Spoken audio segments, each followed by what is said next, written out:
welcome in here on a Friday, Feedback Friday, as we get rolling. It has been quite a week around here locally, for me specifically, for Jack Mitchell, who has had a lot on his mind and a heavy heart as his family has been going through. Jack, from all of us, wishing you and your family, everybody, some peace of what has been it has to be an incredibly difficult way to ever get into a new year for any part of the year. Yeah. I appreciate that. Appreciate that.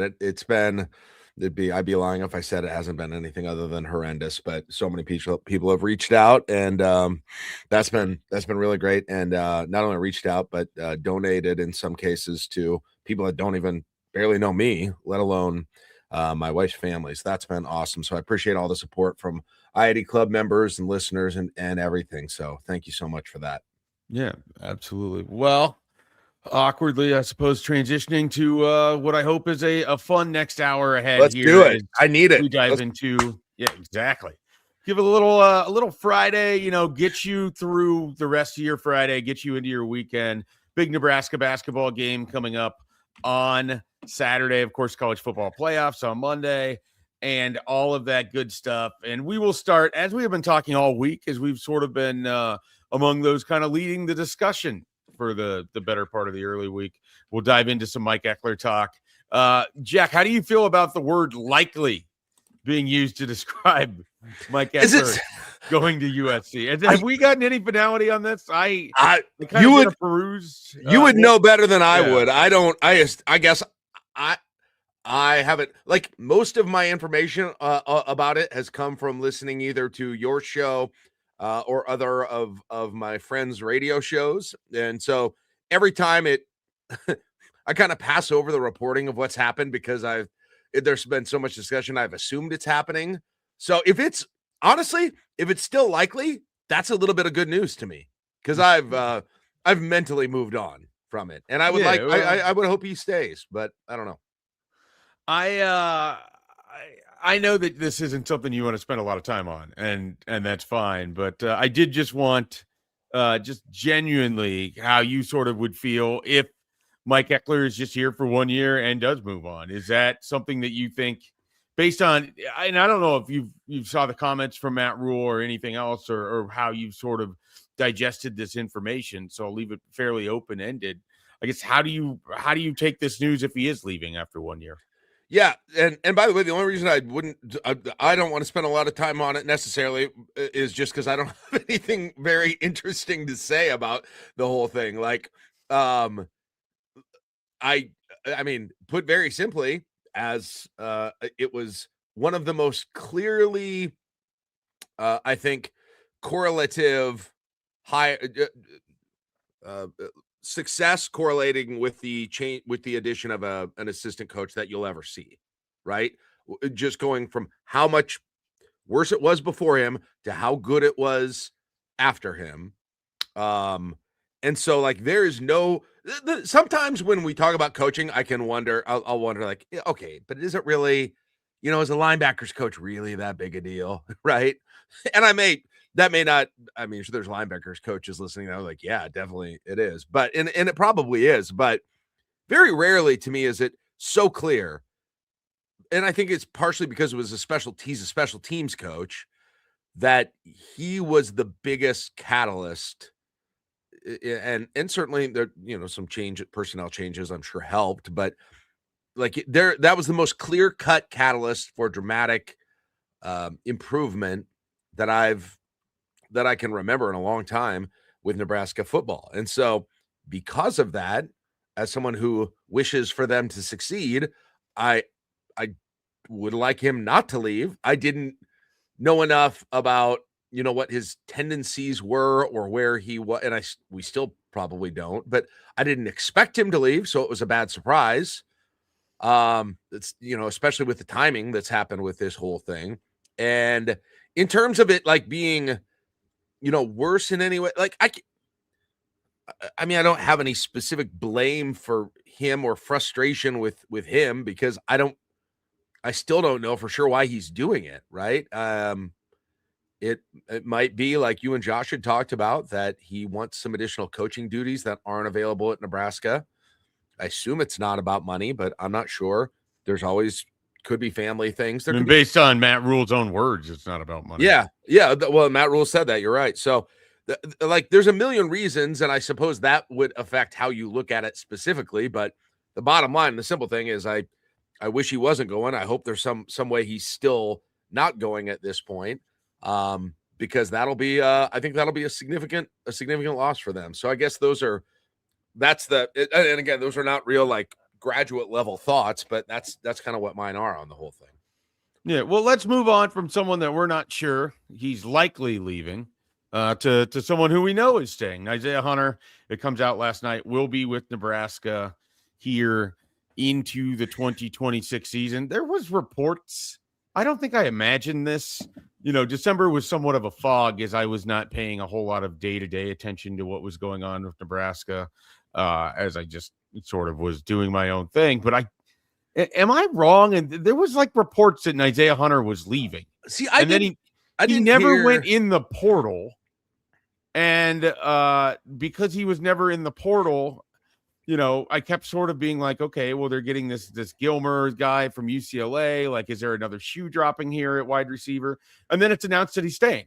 And so I'm, the first kind of, how would you sort of assess your feelings of Isaiah Hunter from the 2025 season? Secondly, what does it mean to you that this wide receiver room, barring, some late change here on Friday, with Friday being the last day of the portal, this wide receiver room looks like it's going to be intact, save for Dane Key for the most part?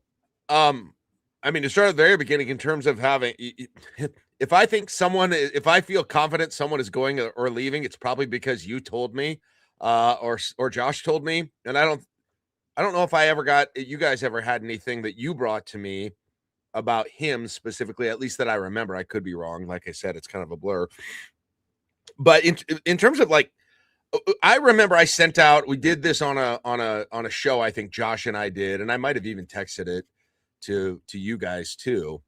And this was right, at the early part of transfer portal season and transfer portal discussion. And I was trying to think to myself, okay, who are the guys I do not want to leave? And there was some editing and changing of that list as I had more discussion, but he was the one for me. I think he was, maybe if I ranked them, and this was we assumed Dylan Raiola was leaving at this point. I think I had Isaiah Hunter 1 or 2 on every iteration of that list or discussion that I had, for right or for wrong. And so because of that, to me, this is a big deal. This was as important of a keep as a hold as any other player, or right up there in the tier 1 of most important players. And the reason I say it that way is, number one, just because, I don't think you can have, I didn't know how many receivers were going to leave. I was worried about bodies in the experienced bodies in the receiver room for some, to some degree. And that didn't end up being as much of a problem. I thought other guys were leaving and they didn't. That's number one. But number two, like, in terms of players that there's so few people who caught the ball who really flashed this year. Mike, Barney wasn't what we expected. Hunter wasn't what we expected. Key wasn't what we expected. Lindenmeyer, and they all had some moments, but there's a whole lot of me that attributes that to just the absolute ridiculous conservativeness of the passing game this year, and the lack of giving these guys chances, deep passes, all that often. But you had these moments for a lot of these guys, and a lot of them were early in the season. And Isaiah Hunter, I still remember Mike being at that Cincinnati game, and he caught a ball in the side of the end zone. Was that a touchdown? I'm trying to remember that. That was a long time ago, in Kansas City. It was. I remember he made a play on the ball and ended up kind of winning a one-on-one battle for the ball. And I was like, man, you do not see Nebraska receivers. That's a go up and get the ball play you see in the NFL. It was my thought. I remember sitting in Arrowhead and watching on the stupid football shaped replay board with no down and distance anywhere to be found in that stadium.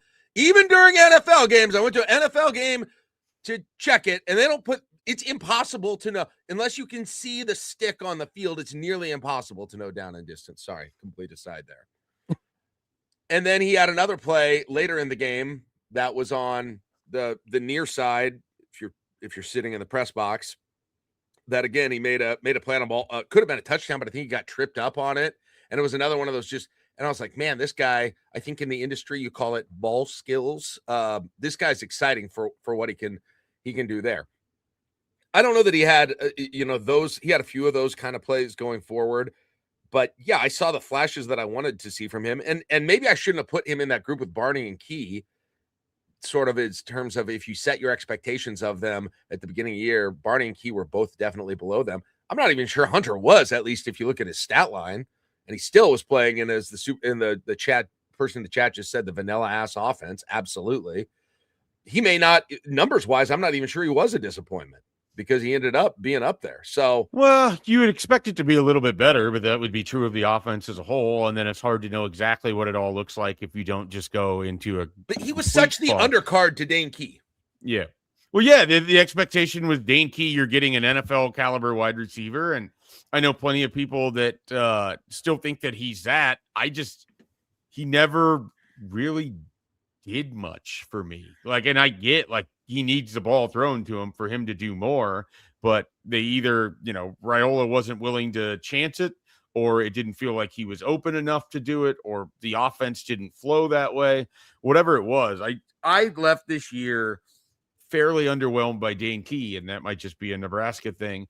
With Isaiah Hunter, the problem I kind of had is and this is more Dana Holgorsen than anything else. How is the only way that you can get him the ball screen that same wide receiver screen? And it's the same freaking play, Mike. It was they ran against Michigan State and it worked. They went back to it and it still worked in some of the games. Man, right. They went back to that play a lot. So it became just this thing of okay, how do you get this guy the ball more? And if there's anything that I find just nauseating in 2025 football, it's watching a bunch of horizontal offense, which I'll get to see when the Bills take on the Broncos here on Saturday, and Joe Brady busts out 75 wide receiver screens in his piece of shit offense that features the best goddamn quarterback in the NFL. Which for a while I thought was going to be Nebraska's offense too. Yeah, I mean that's so obviously, if Josh Allen is subjected to it, that's just where college football and the NFL and offenses in general, because of safeties and coverages and whatever else. We don't have time to dive into that. But I'm excited about Isaiah Hunter coming back. I'm excited about this passing offense. I mean, there's other guys here. It's not just Hunter. It's people like Cortez Mills is coming back. It's people like Justin Evans is coming back. I know I'd sent you and Josh a text from what I was hearing before the bowl game of guys that, sounds like they're at least flirting with the idea of going into the portal. I don't know if it was because Nebraska's part of their strategy was just spending some of this NIL money that they have on just retention. But a lot of the players I was largely concerned about Nebraska losing are still here. I mean, if you get to the end of this thing, and there's still the rest of the afternoon and however long it takes, if you get to the end of this thing and Keona Davis is the only non-Dylan Raiola player that you're sort of oh man, that would have been nice to keep him, but okay, whatever, he's leaving. That feels like a huge win in an offseason that they have been few and far between for Matt Rule. Is that fair? Yeah, the answer is yes. There were a few other guys that I was a little disappointed, that I had some disappointment about. Like who? Malcolm Hartzog. But I'm emotional about players though. Sure, you're sentimental, and I get that. I understand. Even Kenneth Williams, with the kick returns as well. I would say those two guys are the first ones, and I'm not sure that I have Kenneth Williams is fair as a returner, yeah. So those, those two guys, but the larger point, your larger point, this is a way better scenario than I was imagining in my head. Way better. So I'm right back. Here we go. Big Ten contention this year. You heard it from the media. The media is telling you they're going to be good. So here you go. One person in the media is telling you this. I want to be clear here. just the It is entire not world of the the statement media. of Unemployed by Unemployed with Mike and- Schaefer that Nebraska is going to be good. And we're doing it to get clicks. I'll be open about it. It's for clicks and money, and they're going to be great, and you don't need to worry. We're telling you not to worry. They look great, I'm hearing, in the off-season workouts. Great. Everything looks new, different, a new energy. It's really exciting. But no, in terms of the outgoing, based on what I expect, I would give them an A- probably. Yeah, if with you're just giving an what they've individual been grade. able to retain. What they're able to retain compared to what I thought and compared to what other places have done. It has been one thing. While you've definitely had some departures, Princewell comes to mind, although I see he's in the portal again, and a few others that have been, but it's been less than average here throughout the entire. Yeah, well, they lost more last year coming off of that season going into 2025 than they have so far going into 2026. When you think about losing Jamari Butler and Butler, that and, one was the worst of all of them, in my opinion. Right. And so, there's that Dowdell and everything else. So there is that aspect of it as far as what they brought in, and we're going to have plenty of time to cover all of this, and we don't have to grade it out right now. Outside of the offensive line, everything else is leaving me wanting. McDougal, the two things that I feel okay about that have happened here, I like what they've done with the offensive line, and I like Dwayne McDougal because I felt like they needed a safety that was a veteran that could step right in, play, be a communicator back there, and everything else. Otherwise, I don't think they've done enough defensively. I want a running back.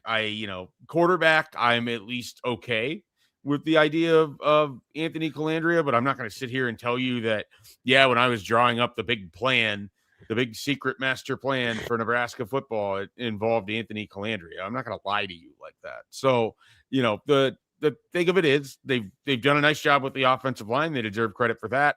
They're able to bring in McDougal. And then from there, defensively, I have a lot of questions and still would like to see a running back because I still think that, that should be a thing. And we'll find out if it is Shamar Brown or not. Yeah. I would agree. I mean, offensive line, it's hard not for me to have what apparently looks like success, and you never know. And I openly don't know, how these guys are going to turn out. It's always a guessing game. But because I thought offensive line for me was just the biggest need to get multiple guys, to get some high-level guys, to get starters out of there, they succeeded in job one, or it appears that they did. The boxes have been checked for that. And so that colors everything. But then, my number two is defensive line, and that's some people's number one. And that obviously has gone the exact opposite way. And they lost somebody on the defensive line. So that's been that. As for Calandria, he's in the type of quarterback I wanted them to get that allowed them to go out and spend money elsewhere, but also be a decent gamble. So that's just going to be a hindsight is 2020 situation. It's fine. Yes, it's fine. And then again, not to go back to the wide receiver conversation with people leaving, but to not only not lose those guys, and then add this Quasi, what's his last name? Quasi, I called him Quasi Gilmer from their leading receiver from UCLA. Well, I mean, obviously it wasn't on my radar, but kind of surprised that they also brought someone in and didn't lose anybody at the wide receiver position. So that was a slight positive addition, but generally I have pretty much the same assessment that and running back. Absolutely. That's the one I didn't say. And I am just hoping, like I think a lot of Husker fans are, once 10 minutes have passed after Miami wins the national championship against fluky Indiana and Shamar Brown sets the trophy down, he is going to get on his phone and say that he's going to be entering the portal. Please respect my decision. That's a very specific scenario of which I hope one of those pieces actually happens. The rest of it, I don't expect to happen. Okay, he doesn't set the trophy down. Okay. Fair, yeah, he brings it with him. He hijacks the trophy into the portal. I know what he does. He does what I do, and my kids think is awesome. He voice texts everything. Yeah. less room for your, famous typos in a voice text, I guess, in some ways. There's room. Is it worse than you'd think? It's not your fault this time. That's a good point. It's the culpability aspect. That's a great point. I'm going to remember that. I'm going to voice text a memo. Stick with that. Remember, All right. Remember culpability argument for voice texting. Okay. Let's get to something we've been doing with everybody this week. Oh, the blind rankings. I assume you have watched enough to know now. I've heard I did not hear yesterday's, but I heard the first 3. Okay. All right. How do you feel about your topic being Nebraska-based food items? Ooh. There's kind of it's a catch-all term. Some are very specific. Actually, most of them are specific. One is a little less specific, but you'll understand where this is going as we go through it. So I very much like it. Let me say, there's a lot of strategy involved here, as I know with the game generally, but I've got the first non-sports one, at least unless there was one yesterday. So yours are this is a non-sports one, but it's near and dear to your heart, to my heart, to anybody really. And that's paying attention to this. I have unpopular takes on this already. I know because people don't. They just go with the trendy, go with the contrarian. We got it. Is it a redundancy at some point to say unpopular takes and Jack Mitchell takes? On this subject, it might be. At least in the crowds that I run in. I want you to know when I crowdsourced the idea of blind rankings for Jack Mitchell, it received quite a response. People had ideas. I can't wait. We keep doing this. I hope some of them are quite good. My wife got involved. She's very excited about her idea. We'll have to refine it a little bit, and we'll come. You will like that one specifically.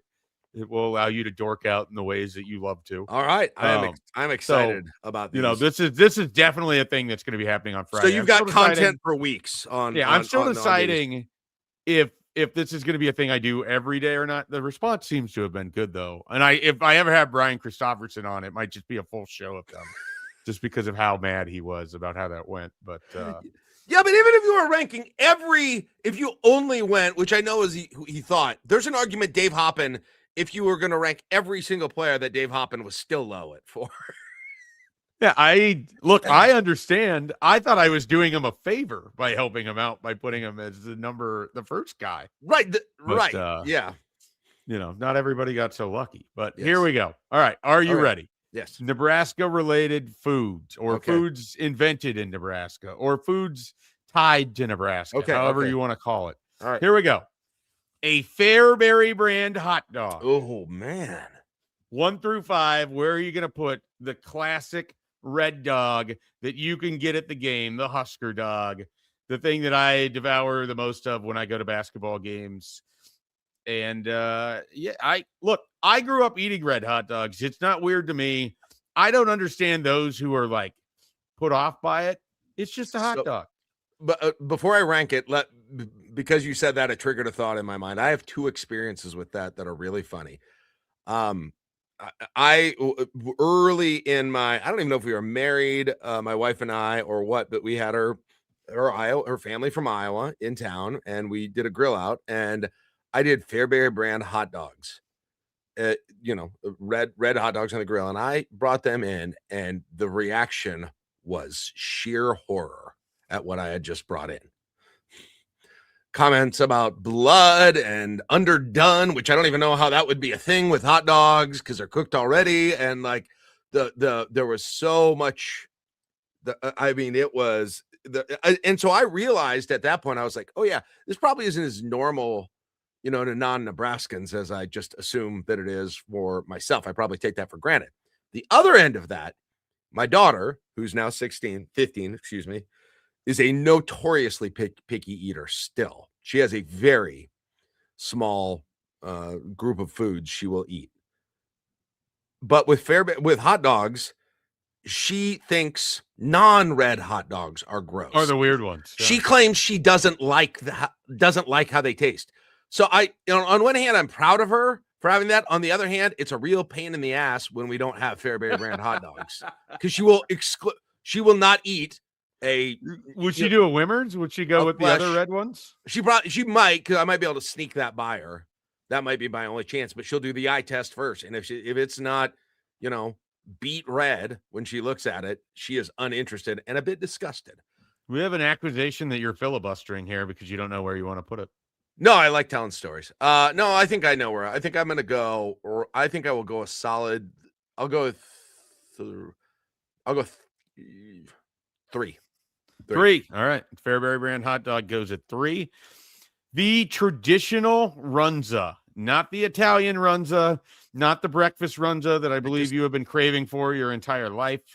The traditional beef, cabbage, cheese runza.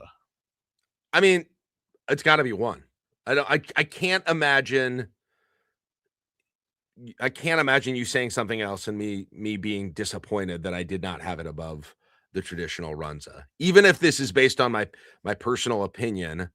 And while maybe there are other things on this list I would be in the mood for more than a runza at some time, I would never be disappointed with a runza. I think and I'm kind of weighing in sort of the uniqueness and the reputation and all of that with it too, since I wasn't given specific factors. So I will put runza. It's your list. It's subjective. How you want to create your list. Yeah. Runza's got to be 1. I can't think. I doubt I'll regret that. So to recap, we got runza at 1. We got the Fairbury brand hot dog at 4. 3. I gave it 3. Sorry. We have 1 and 3. So it leaves you 2, 4, and 5. Where are we going to go next? Oh, that's right. I'm pretty sure it's a Jack Mitchell favorite. Oh, the crisp meat burrito. Oh, I didn't think of the crisp meat. God, I was just walked my dog, and you and Connor were talking about crab rangoon burritos. Crab is meat? Like that counts as meat, right? Yeah. I was. I don't understand. Connor was weird. Some of the things he said on. Do we know that? I'm not entirely sure that Connor knows that crab is meat. He seemed to kind of misunderstand Lent a little bit, and I'm not Catholic, but there was a lot of. There were a lot of things that but anyway, stick to the rating. Now you put me in a bind. I feel like I'm playing like phase 10 or something here. Because you're gonna, I'll tell you what I'm thinking. You're gonna play a game. You had this in mind, didn't you? You are going to get me to rank Valentino's low because you're going to come out with Valentino's, and then just to prove a point to me, you are trying to bait me into putting Valentino's low by tempting me with everything else first. I see what you're doing. I do. So instead, you're going to put the crisp meat burrito that is near and dear to your heart. Here's the question. What's more important to me here? Beating you at your own game or declaring my low? This is your list. It's not my list. Crisp meat burrito. This doesn't represent the taste buds of America. Fine. You win too. All right, Valentino's. Damn it.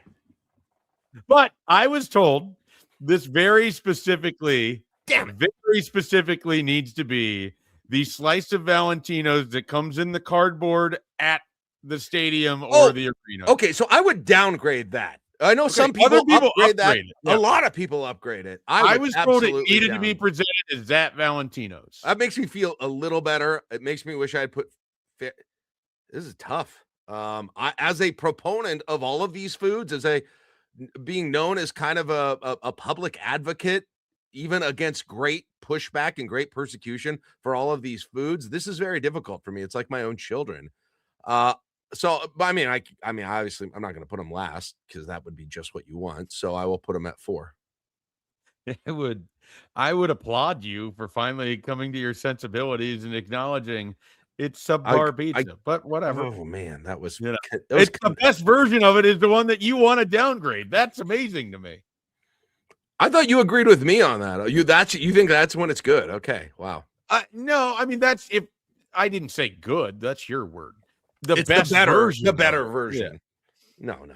So the last one, and this is the one that probably least fits here, but we're going to go with the Nebraska staple. And I actually have no idea how you feel about this. It could be the Army-Navy football game. Sweet and tangy?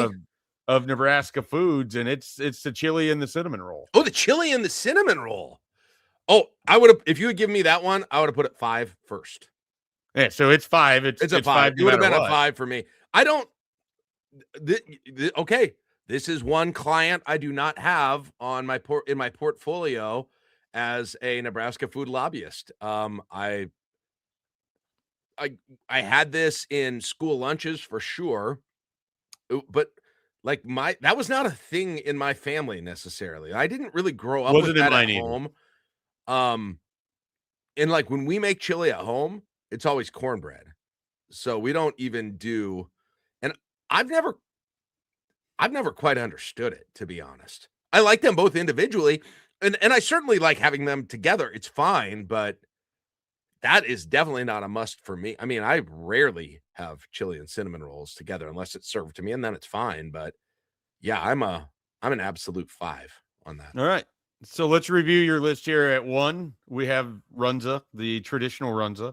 At 2, we have the crisp meat burrito, in which you had to weigh your feelings on it versus Val's. We have at 3, the Fairberry brand hot dog. 4, Val's.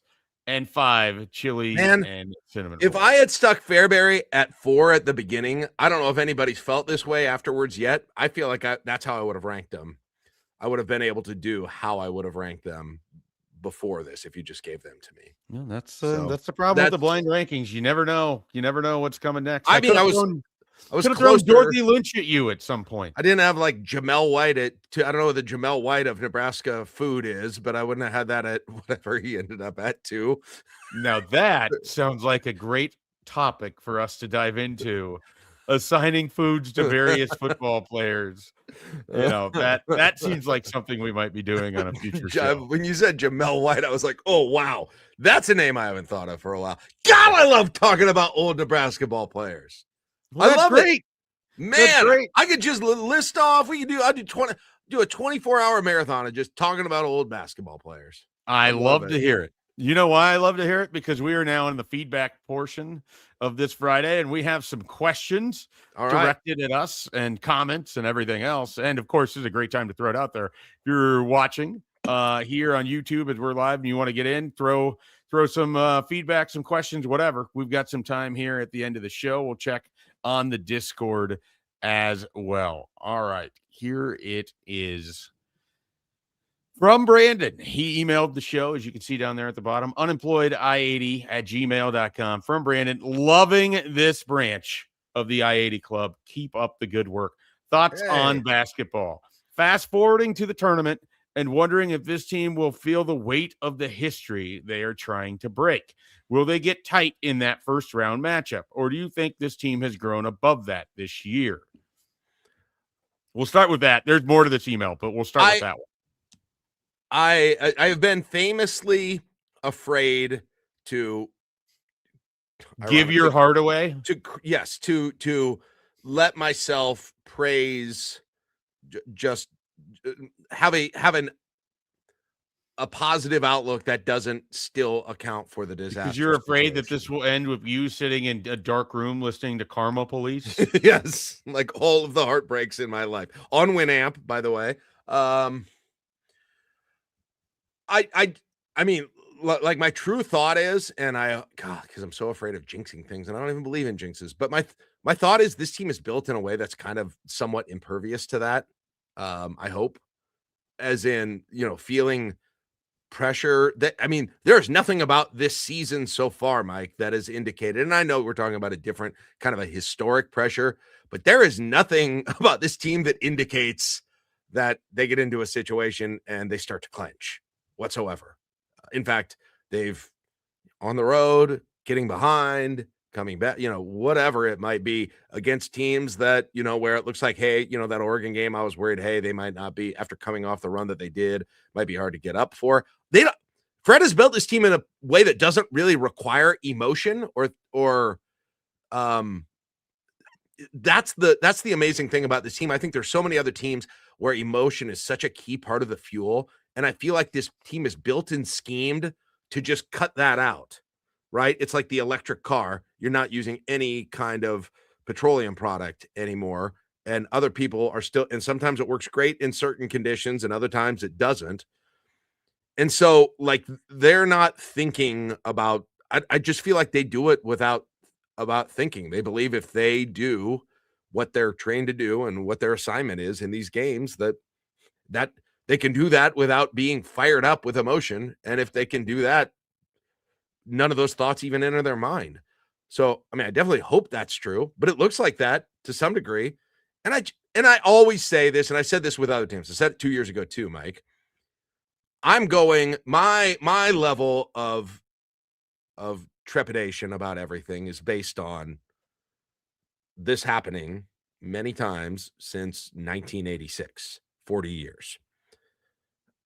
There's no way that Braden Frager gives, I mean, he even grew up in Lincoln, but I'll still promise you, he is not feeling the pressure of 40 years. It's funny that that's the example you use, because when you were going to finish up, all I was thinking in my head is, you know who doesn't give a rip about this at all? It's Braden Frager. Yeah. And to another degree, like, he's more stoic, but I also think there's like a really deep fire if you kind of watch how he reacts and how he plays to Price Sanford. Like, Price Sanford doesn't care. Oh, that's an even better one. Yeah. Like, these guys, he didn't grow up in Lincoln.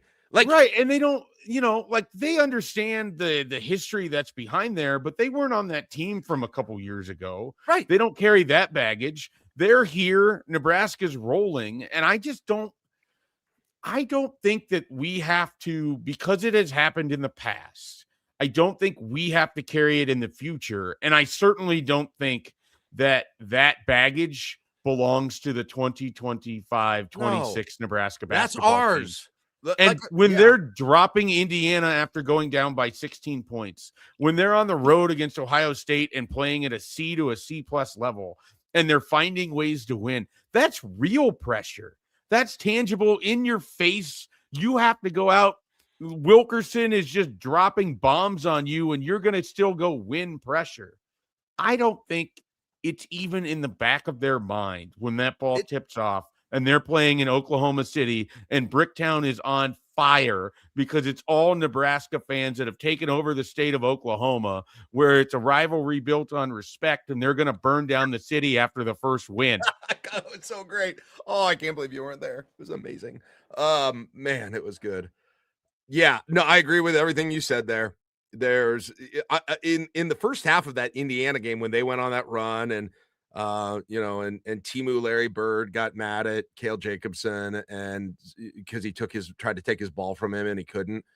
I remember I tweeted something out like, "Hey, here's the good thing. Indiana is riding high on emotion right now. Nebraska does not use emotion as fuel, and so at some point, it's going to run out like the gas does." This analogy is breaking down now, but in any case, like it's exactly all of those situations you mentioned. The emotion, the pressure, the oh crap, we can't do this was building up on me as a fan in all of them. They are not the best thing about them is they are nothing like me as someone who supports and cheers for them and thinks about them. That is the best thing about them. If there's any pressure that's in the mind of some of those players as they go to play that game, it would be in the back of a Rink Master, a Sam Hoiberg, or somebody, a Jamarcus Lawrence. I might be playing my last game today. That might be more, but that's an entirely different thing that, has nothing to do with the history of Nebraska. Mike, let me ask you this. Do you think 2 years ago they felt that pressure and that impacted the way the Texas I think they caught a hornet. I think they caught a hornet's nest. I don't think that team thought they were going to lose until it finally happened. That's the way that they played. I think this team is similar. I think Fred Hoiberg is that way. I mean, he is ungodly competitive. It's what's been kind of fun is that the people who are sort of just coming into Nebraska basketball in the last couple of years are sort of discovering that, like, Fred Hoiberg is not this like milquetoast, never say anything in front of a press conference, guy who's just up there happy to have a job. Like, that's never been him, because he's not fiery because of his heart condition and everything else on the sidelines. That dude is super, super competitive, and he instills that, and we've never seen it manifested more in a team. We've never seen a team of Nebraska basketball probably better represented by their coach or represented by their play as their coach. And then this team right here, they want to win everything.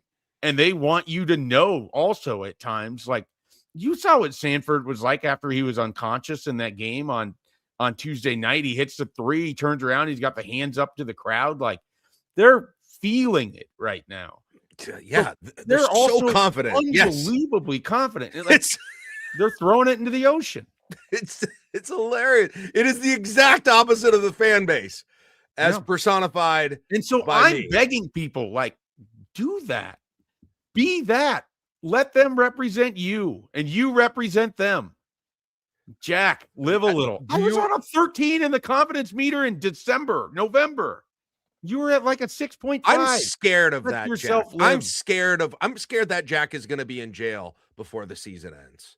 If I turn into Nebraska football beat Colorado, Jack, or something like, for some reason I can do it better with football than I can in basketball, even though I'm basketball is the one I'm more like overall emotional and tied to some degree.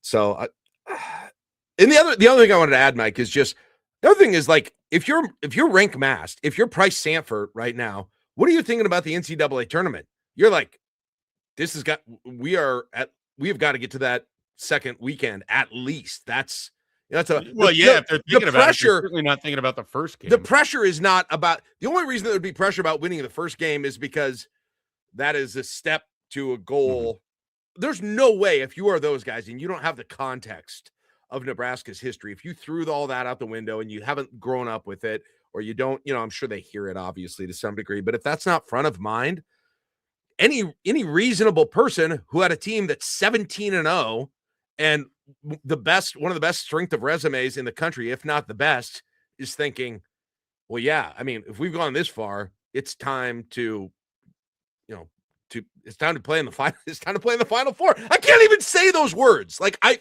feel guilty when I say those words. I'm like, stop. Don't do it. Don't say it. Yeah, don't feel guilty. They let yourself feel it. Final Four. Oh, God. Yeah, well, we'll work on this in future things. We're moving on with the feedback from Brandon. He wasn't done there yet. He asked, is there a real possibility of Coach Hoiberg being able to parlay this season into successfully growing basketball's portion of the rev share pie? Yes, I think absolutely. I think we have seen, if there's one thing that I think is true about Nebraska fans in general, it is when they want to support winners, and when they see a team winning, like softball, like we've saw obviously for decades now with volleyball, they want to get behind it. They want to support it. There will be more NIL money this upcoming offseason than there was in previous ones, whether that's the rev share or they find different ways to finance it and they're creative with it, or there's more donations coming in specifically for basketball. There's people that are like, you know what? I'd rather the people that have maximized their money than the ones that haven't get a bigger share of it. ROI. Yes, that is 100% going to be a thing that happens. Whether they can follow this up is going to be entirely on that staff. And so they've got a blueprint, and, we'll see how they're able to kind of build off of that. I've got another one email wise here. But before we get to that, I want to dive into this comment from Troy, who wants to know how I'm not okay with what they brought in at linebacker. I am okay with negative? What they brought in. That's at why. Linebacker, because he hates everything. Here's sort of, it's an overarching thing for me on defense. I was okay that they brought in Deshaun McCullough. I was okay with what they did last year on defense, but I didn't feel great about it. And it comes back to this. Like, I need to see Nebraska's defense have guys that make plays. And Owen Chambliss did a really nice job making a bunch of tackles in the Mountain West. He's a good Mountain West player. That's a better version than Watson Trent. Sure.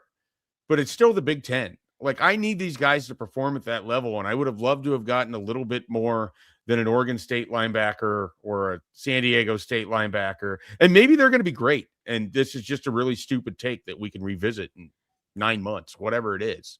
That'd be nice. I would also very much prefer to see Nebraska have some actual dudes on defense and not just, be a bend, don't break, slightly get off the field. It is, in order to win football games, you got to have guys that make plays defensively. I don't think they have enough of those guys, and I don't think they brought enough in the portal. That's the sort of longer answer to that. It's not specifically a linebacker thing. I think they've done fine there, but it doesn't mean that I'm like going to table pound for it. It's not the same as what I think they've done on the offensive line, I guess is sort of how I would phrase it. That makes sense. All right. We are going to dive back over. Charles writes in, and Charles had several questions. Charles is from South Dakota and cares heavily about Minnesota sports, but also is a listener of this show. I was and born there, South is Dakota. Curious. Yeah. He had some questions that I didn't think you'd be interested in that revolved around the Timberwolves, so I'm just going to leave those alone because I don't think either of us can answer them. But I do at least want to acknowledge, Charles, thank you for the email. And we will get to this. Which new Oregon transfer, Coy Parrish or Dylan Raiola, will leave a bigger impact on their former team? Oh, you mean by being not there the next year? Which, by the way, another aside, I agreed with you in the conversation about Minnesota on your show today. With Happer and the listeners. I felt like I couldn't get through what I wanted to convey there. And I mean, there's the most annoying, and there's a bunch of them. The most annoying Nebraska fan to me is the Nebraska fan who has to go to someone else who is either covering or a Nebraska fan and feel like they've got to lecture them on how good another mediocre team in the conference is compared to them. And so you shouldn't mention them in the same sentence. This is not Indiana. Stop it. It's not Indiana. Anyway, without listening to the segment, that probably doesn't make a lot of sense. But anyway, I was cheering you on against everyone, which was thank rare. you. I felt like I was just on an island which is rare. Man, I don't know what I'm not sure I'm not sure exactly how much Coy. Minnesota doesn't get guys like that though very often, right? I know. Like, I know that Nebraska gets Dylan Raiola's often, but in terms of what their potential still really was, it's hard. It's pretty hard not to say Minnesota. Yeah, I mean, but you could push back with this that regardless, it hadn't been Coy Parrish, but they've had Antoine Winfield Jr. They've had Tyler, was it Nubbin, something like that? Yep. Nubin. I mean, they've had some great players in their second. The safety opposite of Coy Parrish had a really good year this year. I mean, so they've done a really nice job with that. So you could push back with it, but I agree. I mean, but they're going to Travis Hunterize him. I mean, they're going to get him they're going to get him the ball. They are. They definitely are. Yeah. Or they would have. That would have been the plan at Minnesota. Right. Is what I'm saying. I just think Coy Parrish is special. I know he didn't have the biggest follow-up off of that freshman season, but it's a homegrown player that you got to commit to you over everybody else. You held him against everybody else. He's immediately great. He's there for 2 years, and then he's just gone. And that is the part of this where it's just going to be so hard for me. Like, I don't see how this is good for college sports, but here we are. This is where we're in. The battle is over. I have to accept it. Where would you rank him in terms of players named Coy in college football history? He's number one for me. If we did a blind rankings, I don't know who else is higher. Coy Detmer, although a bad performance in Lincoln in 1992, I would look at the entirety of his. And I know his brother Coy Detmer or Ty Detmer the better one? Ty. Coy was Ty was at BYU. I don't know that Coy was ever an All-American. Ty was at BYU. He was in the Heisman. Did he win or was he just in the race? I don't remember. But Coy famously was a quarterback against Nebraska in 1992 who got absolutely freaking abused, and they had to bring a young Cordell Stewart in. But Travis, do you have any other Coys? Absolutely destroy him. Those are the only ones I can come up with at the moment. Okay. But I mainly wanted those two guys compared. All right. We will finish with this also from Charles, which I think you are going to love, and it might take a little bit of time here. Jack Mitchell. Yes. I'm just going to let you do this because I think if we both did, it would take way too much time. Oh, man. You get to build your all-time Nebrasketball roster. This is what you have to fill out. It's 8 players. You need a starting point guard, shooting guard, small forward, power forward, center, and you get a bench guard, forward, and center. What are you going to do? Where are you going to go with this? How far back are you going? How recent is it going to be? Do you think about team chemistry? There's only one basketball. Assuming you're the coach of this team. Yeah. You have to pick a coach. I've decided to include this to the question. You have to pick one coach to coach this group. Okay. Well, let's get the obvious ones out of the way. I will take and I'm going to honor the Hoppen family at the end of this week after what happened at the beginning of the week with a shameful Brian Christopherson rating of him at number 4. I will make him my first addition to the team, being the second all-time leading scorer, I believe, at Nebraska. No, he's the all-time career leading scorer. Yeah, all-time. You putting him at center? I'm putting him. Yeah, that was a question. Can I play him at power forward? Are we doing a Tim Duncan thing here? Because I want to play him as kind of a wing. The positions are kind of different now than they were then.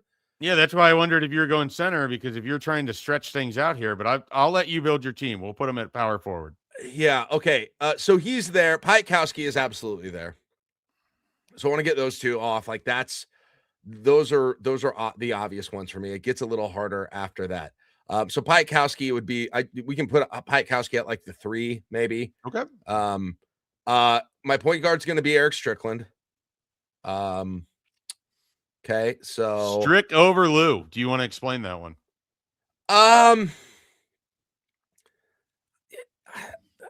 Just that's probably you're probably there's certainly I wouldn't have taken either. I would have taken someone mentioned in the comments on this show earlier, because I have an unexplained Glenn Watson. Healthy... No. Who are you? Lance Jeter, baby.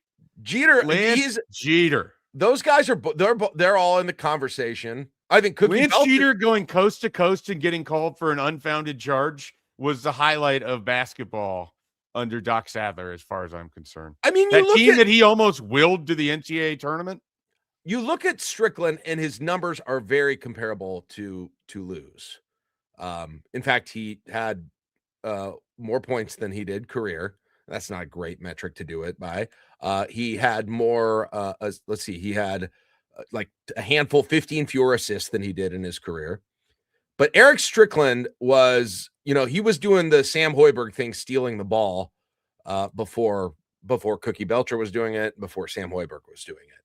Like, that's who Sam Hoiberg is going to be cheering or chasing on the charts. And I'm not sure how close he actually is. Strickland ended up with 257.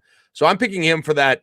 He a little more size. Yes, you give up some things without not having Lou, but he's also going to be able to put one down. I was just a big Eric Strickland fan growing up when I'm watching him. So that's a little bit of personal bias. So what do we got? Strickland, Piatkowski, Hoppen. I am going to put, so if I'm putting Hoppen at a 4, I am going to put, sorry, Marich, sorry, Rich King. I'm going Vincent Hamilton at the 5. Going Vincent at the 5. Are you worried about your team's ability to floor space? Not yet. Because if you put Kamani Friend at shooting guard, we're gonna have a problem. Maybe I shouldn't have put hold on. Let me try and think if I want to maybe take that one back. I've got to have Hoppen, and I just want Vincent too. Something about Dave Hoppen and people that just don't know where to place him on a list. I think I gotta keep him there. I think I'm going to keep there. And then I need like a shooting. You need a shooting guard. I need a shooting guard, but maybe like a shooting guard with some size. I mean, it would be a great size. I mean, you got Pike, Hoppen, and oh yeah, that's right. I do have some size. Oh, well, then I'm going to put, oh man. So like,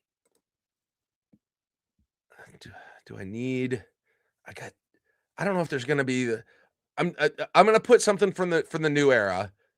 Do I give it to Bryce and make him and Piatkowski kind of fight over the 2-3, or do I just put Casey in there because that would be wild? It would give you outside shooting. I need outside shooting. Casey. All right, Casey. I mean, I'm assuming Piatkowski. I got Piatkowski. Jeez, yeah. Got Piatkowski. I'm guessing he's just hiding. And Strickland can hit threes too. So there it is. All right, Strickland. I reserve the right to really think about this and change it because I did not know this question was coming. So I was doing it off the top of my head, and I'm sure I forgot. Oh, I got the bench too then, right? So my starters are Strickland, Casey, Piatkowski, Hoppen, and Vincent Hamilton. I'm okay with that. I'm okay with that. Listen, we're going to intimidate teams with our size. Well, you still got 3 bench spots, so don't give up yet.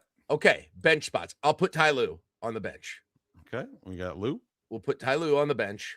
You get a forward spot. For a forward spot, Christian Stan Hardinger. No, I don't don't think so. That's not what your team's going No, for? I don't think we'll go Christian Sandhardinger.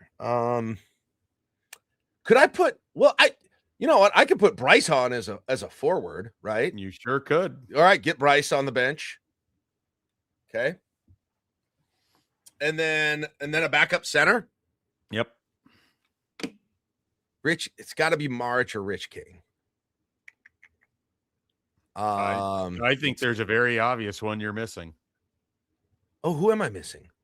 Jorge Brian Diaz.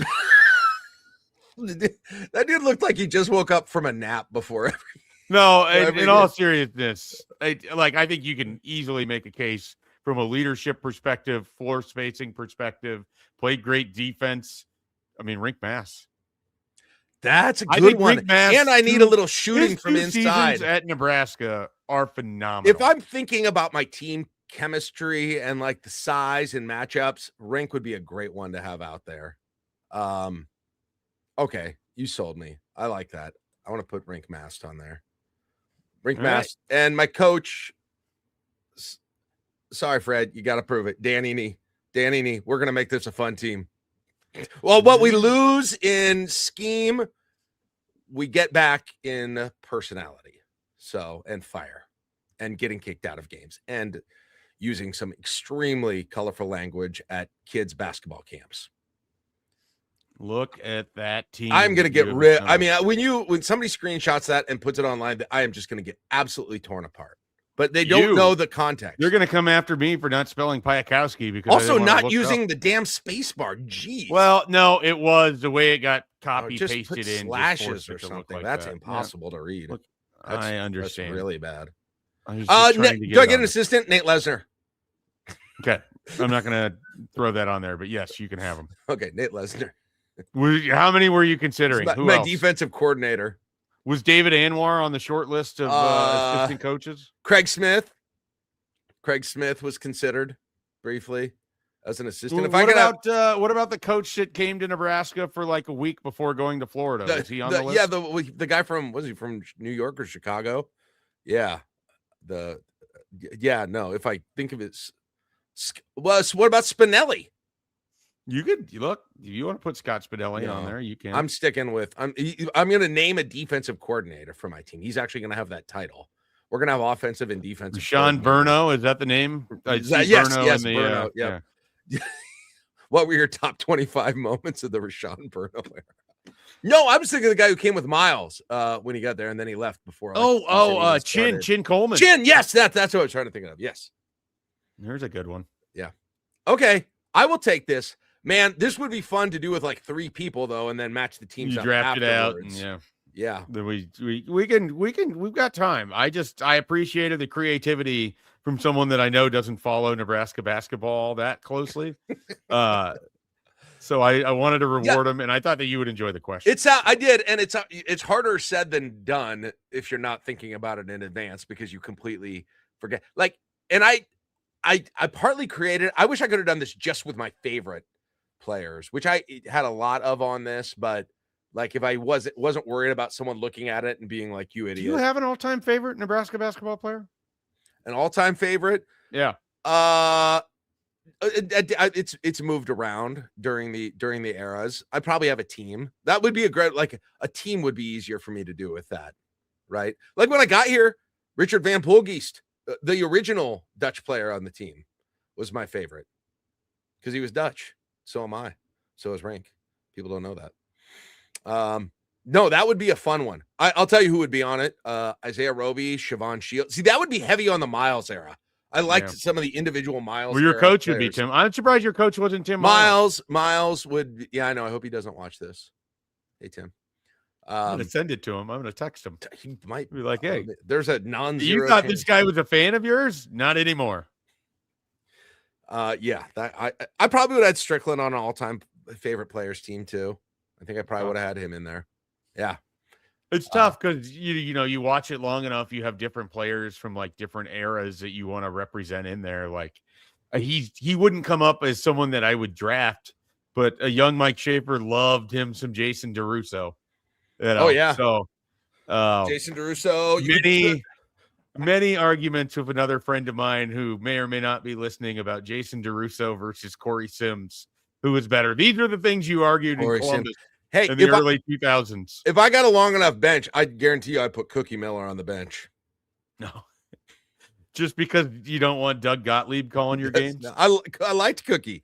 I'm gonna have a nightmare of defensive guards on the team and I'll get Sammy, my boy, on there too. Then I'll have Cookie, Sammy, and Strickland. Cookie, Sammy, Strickland, and Cookie Belcher. Both cookies.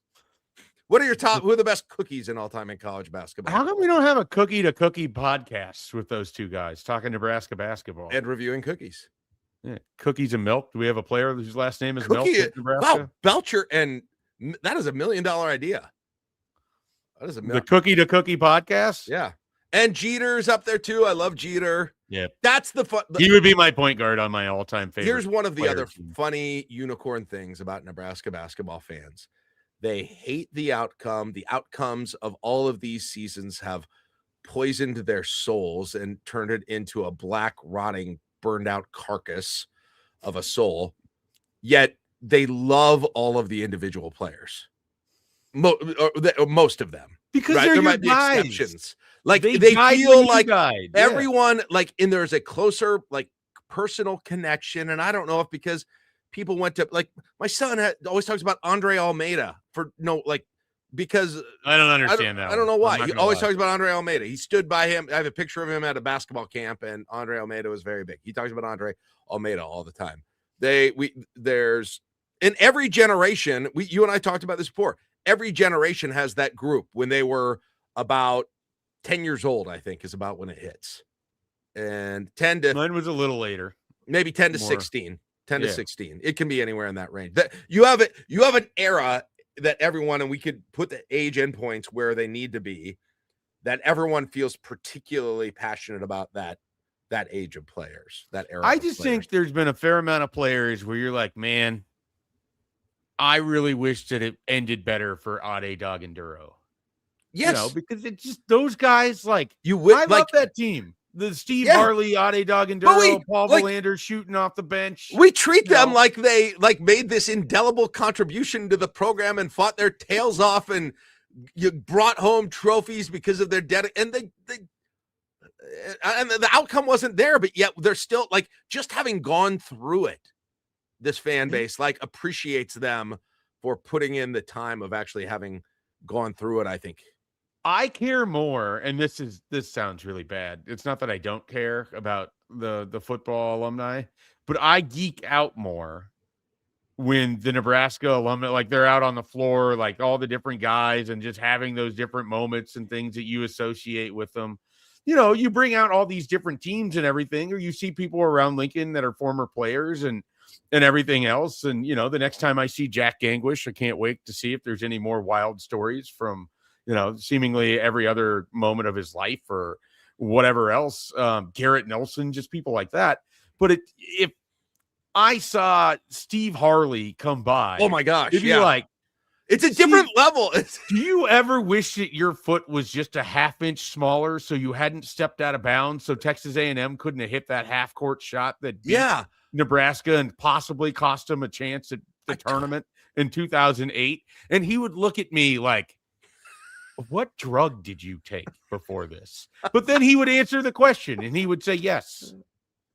Remember that night that you guys played, Steve? You went off against Kansas State when they had who was that really good Kansas State player?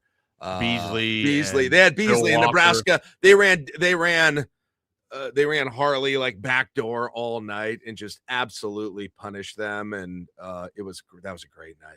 There's a million questions one might have for Jamel White, but sometimes I always wonder if he knew that Alex March was wide open when he missed that jumper against Texas at the end of the game against Kevin Durant after they shut him down for most of the second half. Yep.